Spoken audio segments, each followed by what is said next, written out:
So guys, magandang araw sa inyo ngayon. Napansin nyo dati yung unang video natin na yung motor natin na Yamaha Mio Gravis ay may engine. So ngayon, tatanggalin natin yung check engine na to gamit itong OBD reader na to. So tingnan natin kung ano yung fault niya, kung matatanggal nga ba. At sasabihin ko sa inyo kung bakit nagkaroon siya ng check engine dati. So guys, ito yung ating Yamaha Mio Gravis. Itetesting natin, tignan natin kung mawawala ba ang check engine yan pag sinusian. So ayan guys, mayroon pa rin siyang check engine.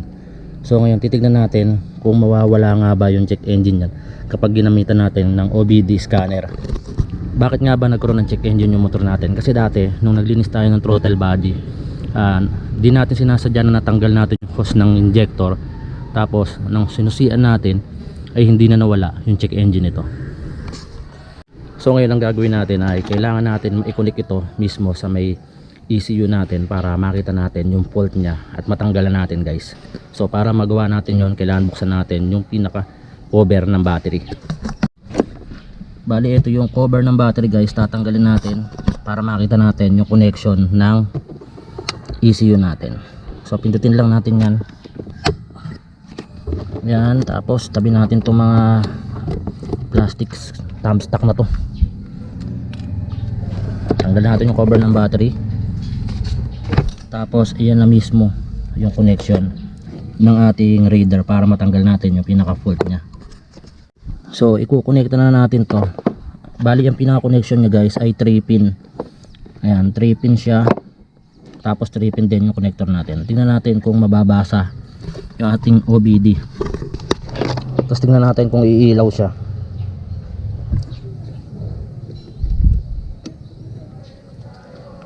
So guys, nakita natin nung pagkasaksak pa lang natin ay gumana na yung pinaka OBD natin. So kailangan nating buksan yung ating engine. Pindutin natin yung enter. So waiting for vehicle respond, kaya lang dahil nga nakasarado yung ating motor. So sabi failed to connect. Ayan, nakalagay failed to connect. So buksan natin yung ating engine.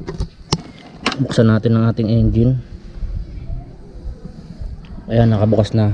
Kitang kita nyo guys, meron siyang check engine light. So enter ulit natin. Meron siyang pound 2. So guys, meron siyang nakitang code. I-read natin guys. Throttle pedal position sensor, switch A circuit low, engine oil temperature sensor is high. So meron siyang nakitang dalawang error sa ating ECU, pero ang nakalagay na findings niya ay engine oil temperature sensor is high. Ano natin, erase code natin. Ayan. So ayan, nakita nyo meron pa ring ilaw yung ating check engine. Erase code natin. Erase trouble codes, are you sure? Siyempre yes natin. Yes natin kung mawawala. Yun, nawala na yung check engine natin guys. Okay na yung check engine natin, nawala na. So guys, yan siya, wala na. Vehicle info, tignan natin yung read code. Wala na siyang code na nakalagay guys. Ayan. So bali successful yung pagtatanggal natin ng check engine dito sa ating motor. So maraming salamat dito sa may OBD na to guys. Guys, bali very successful yung nagawa natin ngayon, no? Nawala yung check engine. So try ulit natin patayin yung ating motor. Patayin natin susi. Ayan. Tapos subukan ulit natin buksan. Kaya umilaw yung check engine. Oops, nawala na.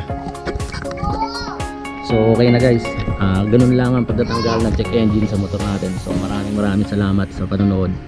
Please don't forget to subscribe, like and share.